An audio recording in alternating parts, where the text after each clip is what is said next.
ಪ್ರಗತಿ ಪ್ರಯಾಣ. ಮಾನ್ಯ ಮುಖ್ಯಮಂತ್ರಿಗಳು ಕರ್ನಾಟಕ ಸರ್ಕಾರ ವಿಧಾನಸೌಧ ಬೆಂಗಳೂರು ಇವರುಗಳಿಗೆ ವಿಷಯ ದಂಡ ಪ್ರಕ್ರಿಯಾ ಸಂಹಿತೆ ಕಲಂ ನಂಬರ್ 321 ಅಡಿ 52 ಕ್ರಿಮಿನಲ್ ಪ್ರಕರಣಗಳನ್ನು ಹಿಂಪಡೆಯುವ ಸಚಿವ ಸಂಪುಟದ ನಿರ್ಧಾರವನ್ನು ವಿರೋಧಿಸಿ ಮನವಿ. ಮಾನ್ಯರೇ, ಹಿಂದೂ ರಾಷ್ಟ್ರ ಸಮನ್ವಯ ಸಮಿತಿ ಪರವಾಗಿ ಈ ಮನವಿಯನ್ನು ಸಲ್ಲಿಸುವುದು ದಂಡ ಪ್ರಕ್ರಿಯಾ ಸಂಹಿತೆ 1973 ಕಲಂ 321 ಅಡಿ ರಾಜ್ಯ ಸಚಿವ ಸಂಪುಟವು 52 ಕ್ರಿಮಿನಲ್ ಪ್ರಕರಣಗಳನ್ನು ಹಿಂಪಡೆಯಲು ಕೈಗೊಂಡಿರುವ ನಿರ್ಧಾರದ ಕುರಿತು ನಮ್ಮ ತೀವ್ರ ಆಕ್ಷೇಪ ಮತ್ತು ಗಂಭೀರ ಆತಂಕವನ್ನು ವ್ಯಕ್ತಪಡಿಸುತ್ತೇವೆ.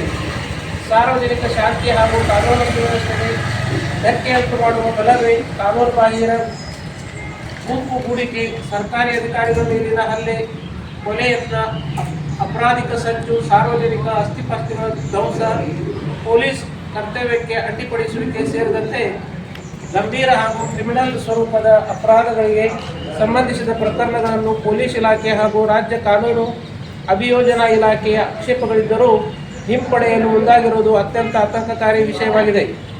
ಇಂಥ ನಿರ್ಧಾರವು ಕಾನೂನಿನ ಆಳ್ವಿಕೆಗೆ ಧಕ್ಕೆ ತರುವುದರೊಂದಿಗೆ ನ್ಯಾಯಾಂಗ ವ್ಯವಸ್ಥೆಯ ಮೇಲಿನ ಸಾರ್ವಜನಿಕರ ನಂಬಿಕೆಯನ್ನು ಕುಗ್ಗಿಸುವ ಅಪಾಯವನ್ನು ಉಂಟುಮಾಡುತ್ತದೆ. ದಂಡ ಪ್ರಕ್ರಿಯಾ ಸಂಹಿತೆಯ ಕಲಂ 321 ರಾಜ್ಯ ಸರ್ಕಾರಕ್ಕೆ ಅನಿಯಂತ್ರಿತ ಅಥವಾ ರಾಜಕೀಯ ಉದ್ದೇಶಪೂರಿತ ಅಧಿಕಾರವನ್ನು ನೀಡುವುದಿಲ್ಲ.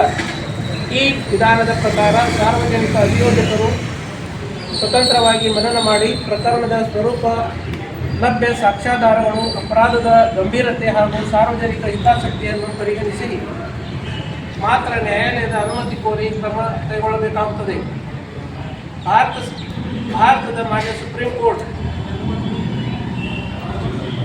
ಷಡಾಂಡಾಲ್ Paswan versus state of Bihar ಹಾಗೂ ರಾಹುಲ್ ಅಗರ್ವಾಲ್ ವರ್ಸಸ್ ರಾಕೇಶ್ ಜೈನ್ ಸೇರಿದಂತೆ ಅನೇಕ ತೀರ್ಪುಗಳಲ್ಲಿ ಕ್ರಿಮಿನಲ್ ಪ್ರಕರಣಗಳನ್ನು ರಾಜಕೀಯ, ಮತ ಬ್ಯಾಂಕ್ ಅಥವಾ ಇತರ ಬಾಹ್ಯ ಕಾರಣಗಳ ಆಧಾರದ ಮೇಲೆ ಹಿಂಪಡೆಯಲು ಅವಕಾಶವಿಲ್ಲ ಎಂದು ಸ್ಪಷ್ಟಪಡಿಸಿದೆ. ಸಾರ್ವಜನಿಕ ಅಭಿಯೋಜಕರು ಸರ್ಕಾರದ ಕೇವಲ ಪ್ರತಿನಿಧಿಗಳಲ್ಲ, ಅವರು ನ್ಯಾಯಾಲಯದ ಅಧಿಕಾರಿಗಳಾಗಿದ್ದು ಸ್ವತಂತ್ರವಾಗಿ ನಡೆದುಕೊಳ್ಳಬೇಕೆಂದು ನ್ಯಾಯಾಲಯವು ಅಭಿಪ್ರಾಯಪಟ್ಟಿದೆ.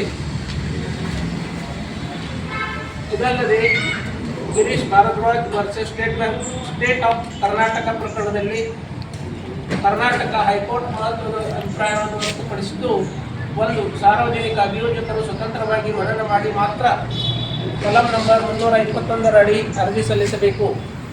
2. ಸರ್ಕಾರದ ಯಾಂತ್ರಿಕವಾಗಿ ಪ್ರಕರಣ ಹಿಂಪಡೆಯಲು ನಿರ್ದೇಶನ ನೀಡಲು ಸಾಧ್ಯವಿಲ್ಲ. 3.